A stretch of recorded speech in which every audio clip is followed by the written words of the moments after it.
क्या कह रहे हैं?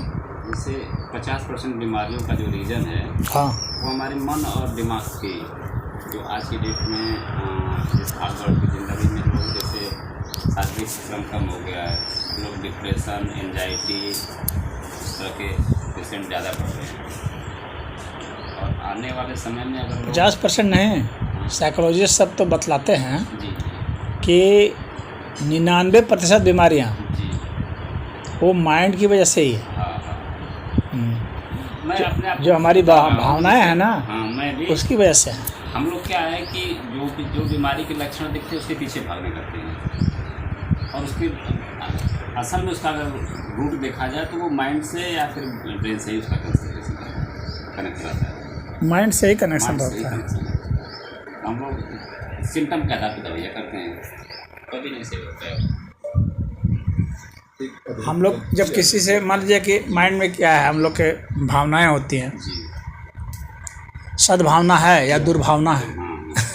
हाँ, हाँ तो उससे जो है रोग उत्पन्न होना शुरू हो जाता है। जब हम किसी कार्य में बुरा सोचते हैं तो भी रोग उत्पन्न होना शुरू हो जाता है, या किसी के प्रति बहुत ममत्व है उससे भी रोग उत्पन्न होना शुरू हो जाता है। हाँ, अच्छा मोह से और द्रोह से, दोनों से रोग होता है। उसी के कारण जो है आप चॉइस भी वैसा करते हैं, भोजन का भी चॉइस, कपड़े का भी चॉइस, घर का भी चॉइस, अपने फ्रेंड सर्किल का भी चॉइस भी आप उसी से करते हैं, अपने माइंड से तो करते हैं। और शत्रुओं का भी चॉइस आप उसी के हिसाब से करते हैं। वही दूषित है तो उस तरह का सारा। हाँ, तो वैसे ही आप अब अपना वातावरण बना लेंगे, अपनी दुनिया एक बसा लेंगे। निगेटिविटी में घुसते चले जाते हैं, फिर हाँ, तो पॉजिटिव एनर्जियाँ बंद हो जाती हैं। तो आने वाले समय में सकारात्मक ऊर्जा नहीं आएगी तो फिर प्राण शक्ति आदमी घट जाएगी, तो रोग हो ही जाएगा। खान पान में जब भी जैसे मान लिया हम लोगों को कुछ खाने की विशेष वो हो गई, लत पड़ गई, हाँ, या लालच हो गया खाने का कोई चीज़, मन बहुत प्रबल हो जाता है। तो लालच हो गया खाने का, तो उसमें फंस गए। हाँ, खाते समय तो खा लिए, मान लिया पनीर खा लिए, हाँ, कि चलो खा लेते हैं, और उसके बाद पता चला कि टट्टी होने शुरू हो गई। एक बार मैं ऐसे खा लिया था, टट्टी होने शुरू हो गई। तो खाने का मन नहीं है, फिर भी मान ले किसी का सम्मान में भी खाना पड़ जाता है, संबंध में। हाँ, प्रेशर बनाएगा तो आपको खाना पड़ेगा ना, नहीं तो वो सोचेगा मेरी अवहेलना हो रही है। नहीं ऐसा होता है, हम लोग कहीं निकल गए, हम लोग तो बिना चाहते हुए भी कुछ खाना पड़ जाता है। अरे अपनी इच्छा नहीं रहती लेकिन खाना अच्छा ये बताइए, आप तो ठीक है, आपको हमने गेस किया है, अगर कोई अगल बगल देखते हैं ना पार्ट से आधा उसमें ट्रांसफर कर और नकली बहुत चीज़ें मिल रही है बाजार में। ये तो निवृत्त हो जाते हैं, लेकिन सामने वाला परेशान होता है, तो हम भी कम खाना चाह रहे हैं, हमको भी मिल गया, हम किसको दे रहे हैं? आइए, बाजार में जो नकली प्रोडक्ट सब दे रहे हैं, नकली पनीर मिल रहा है, नकली घी मिल रहा है, नकली दूध मिल रहा है सब, तो ये नकली भी कहाँ से मिल रहा है? हमारे उसी विकार से मिल रहा है, क्योंकि हमको लोभ है कि हम ज़्यादा से ज़्यादा ऐसे नकली चीज़ बेचेंगे, हमको अधिक से अधिक लाभ होगा, तो हम नकली प्रोडक्ट बाजार में उतार रहे हैं अपने लाभ कमाने के लिए। ऐसे ही ना लोग सोचते हैं। ये हमको 3 साल 4 साल से हमको समझ में आ रहा है कि जितनी दूध की प्रोडक्टिविटी गांव में होनी चाहिए बंद है। आजकल गांव के लोग भी शहरी स्टाइल हो गए हैं। मैं अपने गांव की बात बता रहा हूँ, हमारे गांव में मुश्किल से 4-6 लोगों के पास पशु है, और पूरे गांव को दूध चाहिए। हर घर में 1 लीटर आधा लीटर दूध चाहिए। गेस्ट आ गया, चाहे किसी को चाय पीने चाय के लिए, आखिर दूध आता है कहाँ से? जब गाँव में दूध नहीं है तो शहरों में कहाँ दूध है? कुछ लोगों ने तो डेयरी फार्म खोले हैं मान लीजिए, और कुछ लोगों ने तो वो पाउडर वाला नकली दूध बनाना शुरू किया है। हाँ, आप किसी भी दूध से कर दीजिए, हाँ, हमको कितना भी दूध का ऑर्डर देंगे दे देगा, पूरा कर देगा। कभी ये नहीं कहेगा कि आप 2 क्विंटल भाग रहे, 2 क्विंटल हम नहीं दे पाएंगे, उतना दूध मेरे पास नहीं होता है। लगन रहेगा उसमें भी तैयार है, एकदम तैयार है, क्योंकि उसको अपने हाथ से बनाना है। ये बड़ी चौंकाने वाला रिजल्ट है, और समझ नहीं है। नहीं समझ रहे हैं लोग, ऐसी बात नहीं है कि जो हम लोग बोल रहे हैं इस बात को लोग नहीं जान रहे हैं, सभी लोग जान रहे हैं इस बात को, जो हम लोग अभी यहाँ चर्चा कर रहे हैं, लेकिन लाचारी में खा रहे हैं। लाचारी में, प्रेम में, हाँ, तो खा ही रहे हैं वो।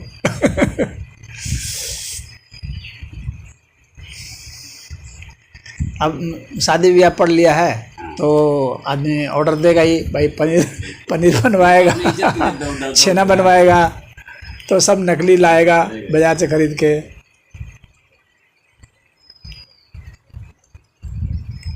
वाले समय में शादियाँ आदमी नहीं करनी चाहिए। एक तरफ भूख लग रहा है, फिर बाजरे की तरफ क्या बोलते हैं मोटे अनाजों का इस तरह से काउंटर बन रहा है, जैसे दूर देखिए एक काउंटर था।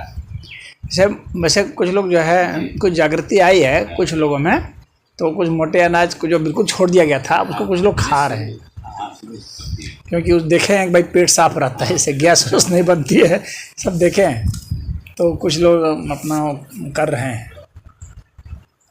आने वाले समय में बढ़ेगा इसका।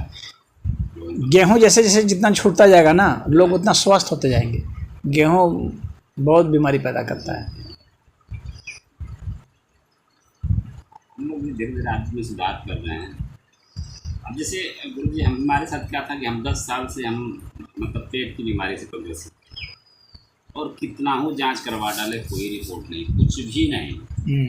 बाद में केवल डॉक्टर ये बोलता IBS है। हाँ, वो बस एक टर्मिनोलॉजी वो सब गढ़ लिया है। हाँ IBS उनको आज तक नहीं समझ में आया। IBS कितना, हम बस सिम्टम पर दवाई का डॉक्टर देता गया। बाद में जब पेट में गए वो IBS जो है ना जी, वो इंटेस्टाइनल बॉल सिंड्रोम जी उसको कहा जाता है। irritable bowel syndrome। तो भीतर जो है हाँ। पेट में और ये वहाँ सब- इन्फेक्शन हो जाता सब है। यहाँ से सब कैलकुलेशन होता है यहाँ से, क्योंकि हम जरा भी निगेटिव सोचेंगे वो दिन हमारा पेट खराब है। हमने इसको गेस कर लिया। तो थोड़ा भी है कि मेडिटेशन और ये इस पर ज़्यादा फोकस कर लिए। उससे ज़्यादा एक दवा उसमें देते हैं डॉक्टर, उससे तो थोड़ा सा कभी कभी मैं ले लेता हूँ। नॉर्मॉक्सिन करके आता है जो माइंड को रिलैक्स करता है एंजाइटी पे। माइंड को रिलैक्स करने के लिए मेडिटेशन है, ये सब दवा से माइंड को रिलैक्स मत कराइए, जी जी वो और ख़तरनाक होगा, जी क्योंकि वो बहुत सारे हार्मोन को नहीं बनने देगा। हाँ, कुछ ऐसी दवाइयाँ होती हैं जिसको आप खा लेंगे ना जी जी तो जो बॉडी में हार्मोन बन रहा था जी। वो नहीं बनेगा, क्योंकि वो हार्मोन का वो काम कर रहा है ना, हाँ, वो उस जगह ले लिया वो दवाई, ले लिया। तो वो ऐसा माइंड में चला जाएगा इन्फॉर्मेशन कि अब ये उसको हाँ, हाँ वो अब बनाने की ज़रूरत नहीं है, अब बाहर से मिल रहा है, जाएंगे, हाँ। अब बाहर से मिल रहा है, अब आप प्रोडक्शन करने की ज़रूरत नहीं है। नहीं, हाँ वो भी समझेगा। समझ गए? उसमें हम तो ये बहुत नुकसान होता है। मेलाटोनिन नाम की दवा आती है हाँ। जो ब्रेन को वो करता है, हाँ। एक तरह से वो एंजाइम का वो बता रहे थे नहीं, ये आपको कोई साइड इफेक्ट भी नहीं है इसका, ये आपको रिलैक्स भी करे। तो एक नहीं, ऐसा कुछ नहीं है, जी। मेलाटोनिन भी जो है नुकसान पहुंचाएगा। जी कोई दवा अंग्रेजी की ऐसी नहीं है जो आपको हाँ। नुकसान। नहीं ये हम लोग इतने दिन से प्राकृतिक रूप से खाइए। जी जैसे देखिए, आप कभी गौर कीजिएगा, फल वगैरह खाइएगा, देखिएगा प्रसन्न चित्त हो गया, हाँ हाँ पूरा चित्त जो है प्रसन्नता से भर जाता है, शरीर हल्का हो जाता है, ताजगी स्फूर्ति आ जाती है। और ये सब जब जो फ्राई किया हुआ है सब खाएंगे ना, तो जीभ खाते समय भले कुछ स्वाद लग जाए, लेकिन उसके बाद तो मन भारी हो जाएगा, आलस आएगा, लेटने का मन करेगा, 2 घंटा की जगह 4 घंटा सोएंगे फिर पेट में गुड़गुड़ शुरू हो जाएगा। हाँ वो तो उससे खाते समय अच्छा लगता है, बस तो खाते खाने के बाद उसके बाद तकलीफ हुई तकलीफ हाँ है। वो फिर वो तकलीफ देता है, सिर्फ खाते समय ही वो सुख देगा, बाकी समय तकलीफ देगा। लेकिन हम लोग ये सारा चॉइस तो हम लोग माइंड से ही करते हैं कि हमें कौन सा भोजन करना है, इस तरह का भोजन करना है जो इस तरह का फ्राई किया हुआ हो, हैवी फ्राई, तो वो भी चॉइस हमारा माइंड ही कर रहा है। तो अपने उसको अगर संतोष हम लोग दे दें, बस बस उसी के हम लोग वशीभूत हो जाने के कारण ही ये सारा उपद्रव पाल लिया है। अब सही बता रहे हैं कि अब जैसा हमारा मन रहता है उसी तरह क्लाइमेट हमारा चारों तरफ बनता जाता है। अब मन किया तो घर में आज बोल दे कि ये बनना चाहिए। हाँ हाँ हाँ सब हाँ अभी कह देंगे कि नहीं ज्वार की रोटी बन जाए तो आधे लोग तो मुँह फुला लेंगे आधे लोग मुँह फुला लेंगे। मैडम मैसेज कहेंगे यार ये तो बंद नहीं करती है ठीक से हमसे। मोटा अनाज है ना, अब आदत हो गई पतली पतली रोटी खाने की, हाँ कागज जैसे, तो अब मोटा अनाज को अच्छा नहीं मानते हैं, लेकिन वो मोटा ही अच्छा लगता बनाने में है। भी थोड़ा तकलीफ देता है ना, बस जैसे आप वो बनता है ना तो खाने लगता है, उसका नहीं है। हाँ तो उसको बनाने का कुछ तरीका है ना, तरीका है। जब वो करते रहेंगे प्रयोग उस पर तो ज़्यादा सीख नहीं जाएंगे है वो। कि कैसे मोटे अनाज की रोटी कैसे बनेगी। वो तो थोड़ी मोटी बनेगी लेकिन वो भी बहुत स्वादिष्ट लगती है। आप मक्के की रोटी खाइए, बहुत स्वादिष्ट है। नहीं आपको मैं शुरू किया हूँ 1 महीने से। बाजरे की खाइए, ज्वार की खाइए, सब। बाजरा तो इस समय मैं इस्तेमाल कर रहा हूँ ठंडे में, गर्म उसकी तासीर गर्म होती है। हाँ तासीर थोड़ी गर्म। ज्वार वार ठीक। थोड़ा सा हमको मेडिटेशन का कुछ टिप्स दीजिए, मेडिटेशन करना। हाँ तो आइए किसी दिन, वहाँ पे चलिए। क्योंकि उसके लिए उस तरह का एनवायरनमेंट चाहिए ना। और खाली पेट आइएगा, जी जी पूरा अच्छा से सो करके आइएगा, आप कौन? ये नहीं कि वहीं नींद आने लगे। ठीक है भैया, समझ रहे हैं? नींद की शिकायत हो जाती है ना कभी ठीक है। कभी। हाँ तो अब बहुत उसके लिए, ये मेडिटेशन में जाना है ना, तो उसके पहले आपको जो है ना 2 दिन तक खूब सोना है। जितना अधिक सोएंगे उतना लाभ करेगा। अधिक से अधिक सोइए, अधिक से अधिक रिलैक्स कीजिए।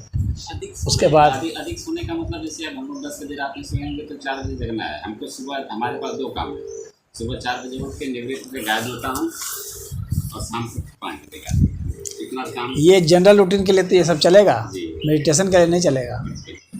जनरल रूटीन में ना उतने कंसंट्रेशन की ज़रूरत नहीं पड़ती है, इसीलिए वो 7-8 घंटे की नींद काफ़ी होती है। लेकिन जो मेडिटेशन होता है ना, मेडिटेशन के लिए ना आपके 6-7 घंटे की नींद काफ़ी नहीं है। हाँ, आपको 16-17 घंटा सोना पड़ेगा।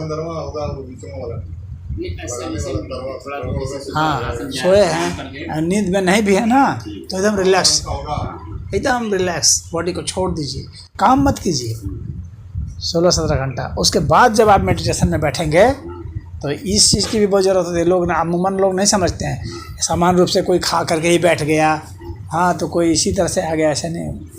वो 1 दिन पहले जो है आप भोजन भी छोड़ देंगे और टोटल नींद लेंगे और पूरा रिलैक्स करेंगे, तब जा कर के जो है मेडिटेशन में कुछ सफलता मिलेगी।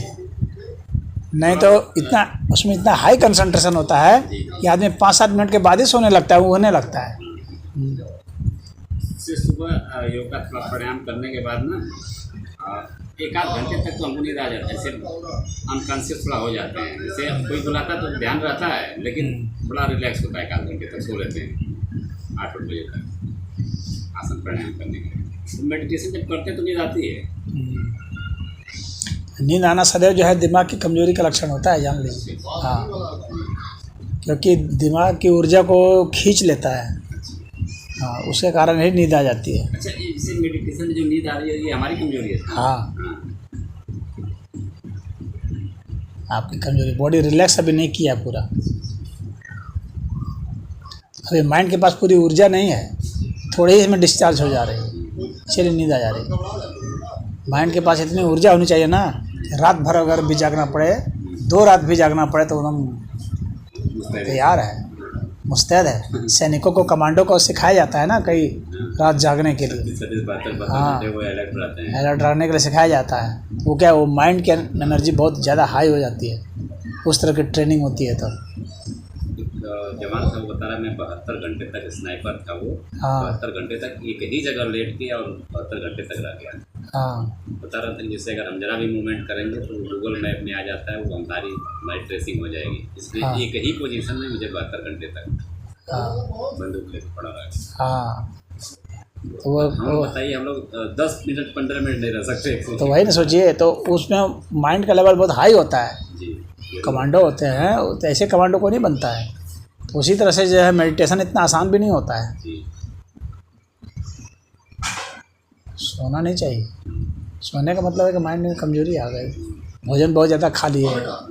हाँ, अभी दिमाग में वो है, इसीलिए कई दिन उसको मेडिटेशन के पहले जो है ना प्री मेडिटेशन फेज होता है। प्री मेडिटेशन फेज की तो उसके लिए इतनी तैयारी होती है, पूरा शरीर को रिलैक्स किया जा करवाया जाता है। दैनिक जो व्यवहार लाइफ का जो मतलब व्यवहार चल रहा है उसमें कैसे हम इसको अच्छा?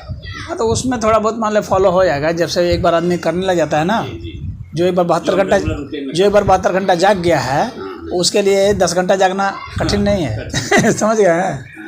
तो उतना माइंड के पास एनर्जी आ जा चुकी होती है, और लगातार उस तरह का अभ्यास वो करता है। 72 नहीं भी करेगा, 50 करेगा, 50 नहीं भी करेगा, 40 करेगा। हाँ, तो उसके पास वो एनर्जी का लेवल हाई हो चुका होता है। तो उस तरह से करेंगे। जितना भी ही ज़्यादा हम लोग कुकर्म करते हैं, जितना अन्यायपूर्ण काम करते हैं, जितना भ्रष्टाचार करते हैं, जितना कामुक होते हैं, इससे कर्म संस्कार इतने होते हैं कि हम लोग का माइंड कमज़ोर होता चला जाता है। मेरे हैं कमांडो में वही टिकता है ना जिसके मन में त्याग की भावना होती है। हाँ, इसके लिए देश के लिए कुछ करने का होता है जज्बा, तो उसके कारण ही वो टिक पाता है। इतना अनुशासन में सिखा दिया जाता है कि वो फिर सिखा दिया जाने तो वो सीखता है, सिखा के तो भाग जाएगा, कमज़ोर रहेगा तो भाग जाएगा। कितने लोग ट्रेनिंग से भाग जाते हैं, आगे जाते हैं। सारे लोग कमांडो थोड़ी बन पाते हैं। मन जो है ना शशिकांत जी, मन ऐसा कि अपने शरीर के अनुरूप चाहता है, हमेशा आराम चाहता है, और जब आराम चाहता है तो फिर जानते हैं कि गतिविधियां गड़बड़ होती जाएंगी। मन को उसी पे दबाना है कि हमको ये नहीं करना है, ये करना है। आराम का मतलब यही हो गया भोग की इच्छा। अगर सीधे शब्दावली में कहा जाए, देखिए जब से आप भोग सुबह उठना चाहेंगे तो क्या करता, आलस आता है, उठने नहीं देता, उसी को आपको उठने से करना है। तो मेडिटेशन तो प्रक्रिया ना, जैसे आप अपने तामसी प्रवृत्ति बढ़ जाएगी ना तो फिर आपको नींद आने लगेगी। नींद को इसलिए तमस कहा जाता है, नींद आने लगेगी। लेकिन मेडिटेशन में अगर बैठा है योगी ना, तो अगर एक दो झपकी आ भी जाती है तो क्या होगा ना कि धीरे धीरे फिर उसको उधर फिर नींद भाग जाएगी, फिर नींद भाग जाएगी। जब दर्द शुरू हो जाएगा कहीं ना तो नींद भाग जाएगी। शरीर में दर्द शुरू हो जाना चाहिए कहीं, नींद भाग जाएगी। दर्द सोने नहीं देता, दबा के रखना है। और दर्द अपने आप उभरेगा, दर्द उभरेगा। पीछे हाँ, तो फिर आपको नींद नहीं आएगी ना, फिर नींद नहीं आएगी। और फिर जब उस लेवल पर पहुंचेंगे समाधि के स्तर पर तो फिर दर्द खत्म हो जाएगा। दर्द इसीलिए आती है कि आप उसको छोड़ के भाग जाए। दर्द इसीलिए आती है कि आप उसको छोड़ के समाधि की हो। अगर भाग गए तो काम खत्म, आप कमांडो नहीं बन पाए। अगर नहीं भागे टिके रहे तो दर्द धीरे धीरे खत्म हो जाएगा, फिर आप कमांडो बन गए। अपने क्षेत्र के कमांडो। हाँ, मतलब ये आध्यात्मिक कमांडो। आपको जब तक देखेंगे नहीं काम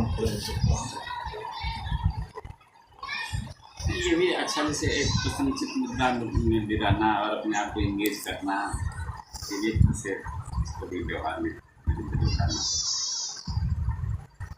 क्योंकि दिमाग जब खाली रहेगा, मन खाली रहेगा तो फालतू नहीं। नहीं, मन खाली तो बहुत ऊंची अवस्था होती है। मन खाली को हल्का मत समझिए आप। मन खाली हो गया तो आप फिर मन खाली यही तो करना है, वही तो सारा खेल है। मन को खाली ही करना है।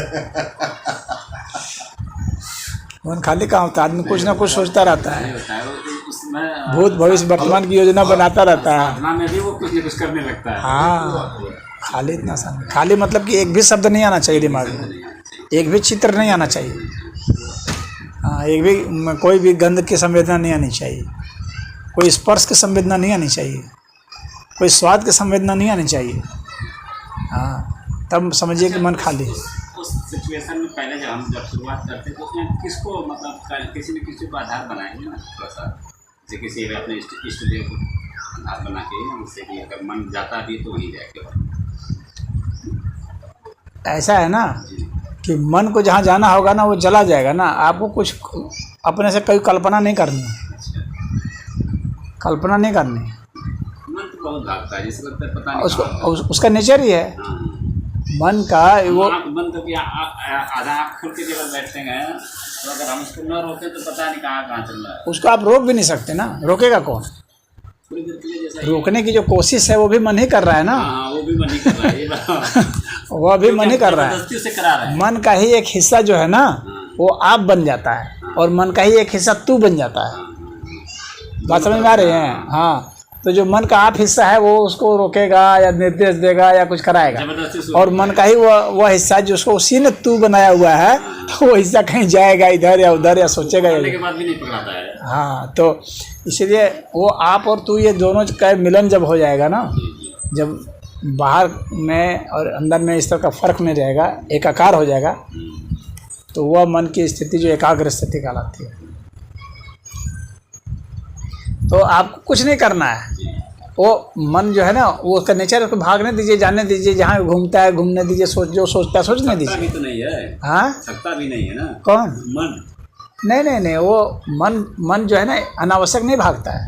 हम लोग की ये एक गलतफहमी है कि मन अनावश्यक ही भाग रहा है। ना, अनावश्यक यहाँ कुछ नहीं होता ना। वह अपने प्रकृति के हिसाब से जाता है और सदैव बेहतर की ओर जाता है।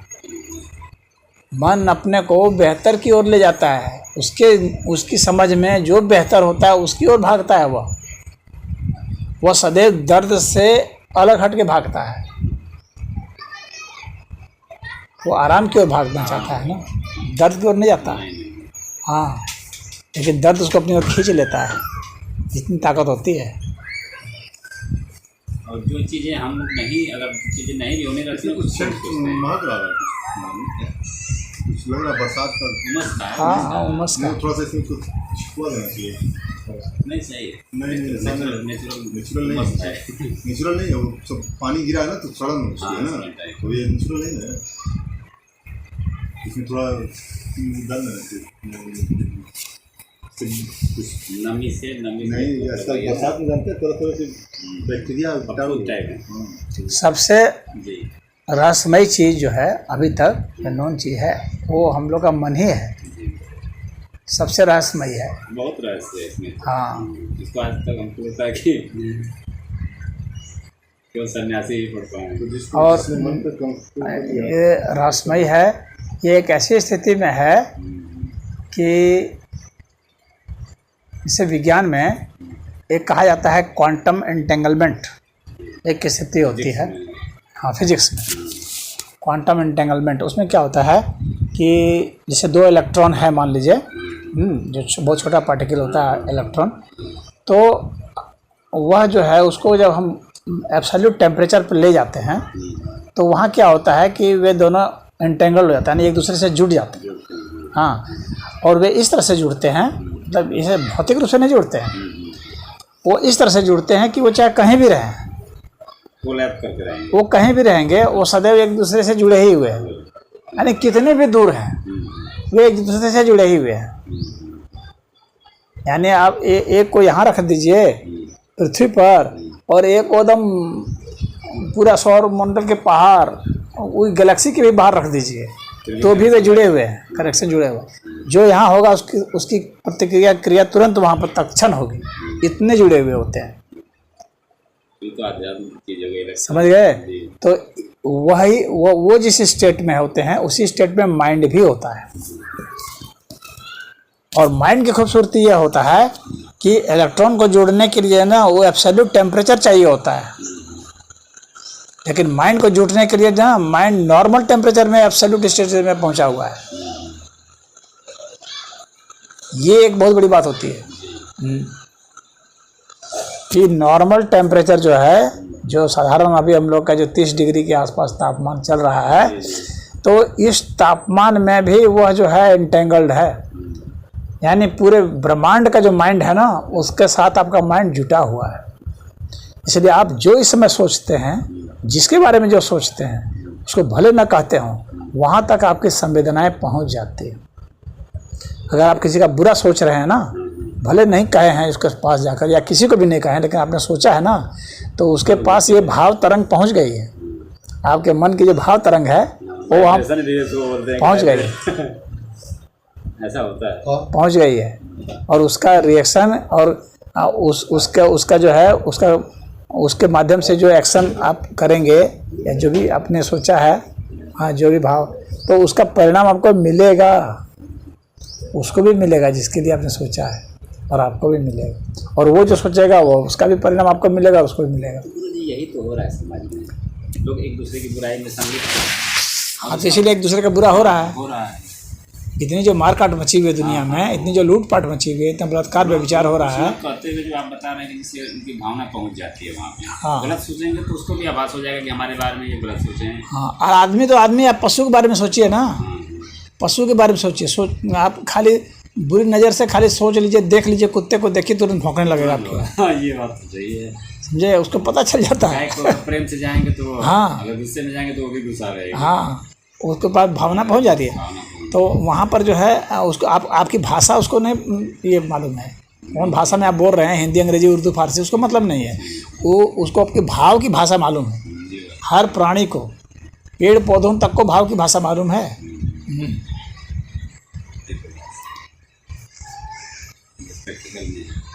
तो ये भाव तरंगें बहुत मजबूत होती हैं। आप कहीं सोचेंगे ना किसी के बारे में भी, तो वहाँ तक संवेदना जाती है।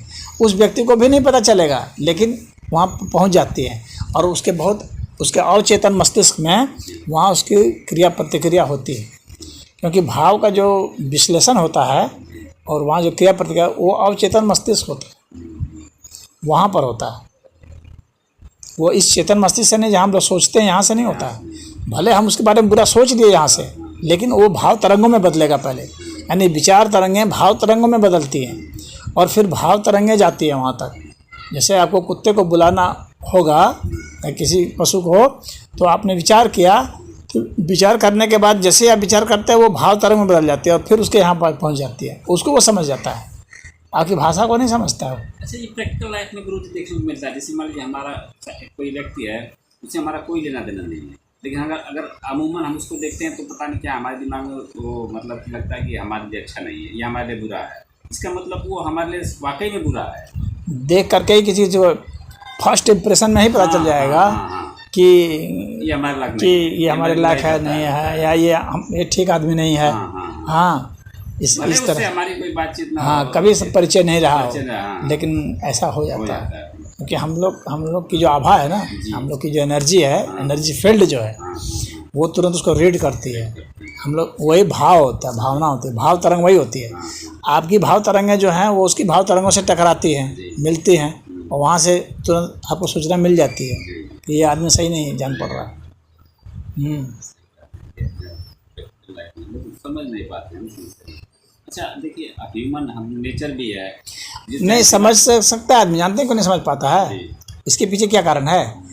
क्योंकि वह जो है इतना ज़्यादा अपने को विचारों में उलझा करके व्यस्त कर दिया है, इसीलिए ऐसा है। अगर वो शांत रहे, चुप रहे, तो आराम से समझ लेगा दूसरे को, लेकिन वो चुप ही तो नहीं है। एक बार स्थिर होकर के चुपचाप बैठ जाइए, कुछ बोलिए नहीं, खाली स्थिर होकर बैठ। फिर आपको एक एक व्यक्ति की हरकत सब मालूम पड़ेगी, उसकी सोच मालूम पड़ने लगेगी, हर चीज़ मालूम पड़ने लगेगा, उसकी भावना को पढ़ने लगेंगे। आप सिर्फ कुछ सोचिए नहीं, ये नहीं कि कोई आया है तो फिर आप अपने काम में उलझे हुए हैं, तो आप कुछ सोच ही रहे हैं, तो फिर आप नहीं रीड कर पाएंगे। रीड करने के लिए आपका पूरा जो है ना, एकदम उसके प्रति एकदम सचेत होना पड़ेगा। हाँ, और एकदम साइलेंट रहना पड़ेगा। आपको अपनी कोई बात थोपनी नहीं है, खाली वो क्या कहना चाह रहा है, क्या है वह, उसका अध्ययन कीजिए, और फिर आप देखेंगे कि आपको उसको मालूम पड़ने लगेगा सही बात है गुरु जी। जैसे हम लोग वो किस लिए आया मालूम पड़ने लगेगा। प्रैक्टिकल लाइफ में जैसे कुछ लोग जैसे होने लगती है तो कुछ लोग कहते हैं कि नहीं हमको ऐसा आभास हो जाता है, और दूसरे रिलेटिव को भी आभास हो जाता है, तो वो बताने लगते हैं कि हमें यार ऐसा कुछ ऐसा लग रहा है, तो घटित होता है उस तरह से। तो जो आदमी हमको लगता है कि कुछ पहले से जो इंडिकेशन होता है वो मिलने लगते हैं। हाँ, हालांकि वो अच्छा नहीं माना जाता है जी, उसके कर्म क्षेत्र में उतरना, उसके भाव क्षेत्र में उतरना। हाँ बोलो। अध्यात्म में उसको अच्छा नहीं माना गया है, नहीं, क्योंकि उससे आप उसके कर्म बंधन में बनते हैं। किसी के ज़िंदगी में हस्तक्षेप करना अच्छा नहीं माना जाता है। वह भी एक तरह का जो है, एक तरह की हिंसा है वह। हाँ, दूसरे के जीवन में ज़बरदस्ती घुसना। और कितने लोग नहीं होते दूसरे को झूठे सलाह देना शुरू कर देते हैं। जबरदस्ती भी हाँ, होता है। बिना तो अमूमन कुछ भला करने लगते हैं, कुछ बुरा करने लगते हैं, बिना उसके भी कुछ कहे हुए। अच्छा, वैसा ठीक ऐसे भी नहीं। लोग हैं कि जबरदस्ती मतलब वो चाहते हैं कि जो हम कर रहे हैं क्यों नहीं कर रहा है ये। हाँ, ऐसे भी हैं कुछ लोग, उठने लगते हैं। अब कहने तो कहेंगे नहीं हम आपकी भलाई के लिए कर रहे हैं। हाँ, नहीं, वो अपनी तरफ से भला सोच रहे होते हैं, लेकिन वो सामने वाले का क्या भला है क्या नहीं, वो कौन जान रहा है? वो तो परमात्मा जाने है उसका क्या भला है किसी में। इसमें हमको लगता है कि दोनों की गलती है, उनको थोपना नहीं चाहिए और उसको सोचना है इस तरह से। हम जबरदस्ती क्यों किसी को सलाह दें? हाँ, जबरदस्ती ये भी नहीं चीज़ है। जब उधर से उसकी मांग होती हो, हाँ, डिमांड वो चाहता हो।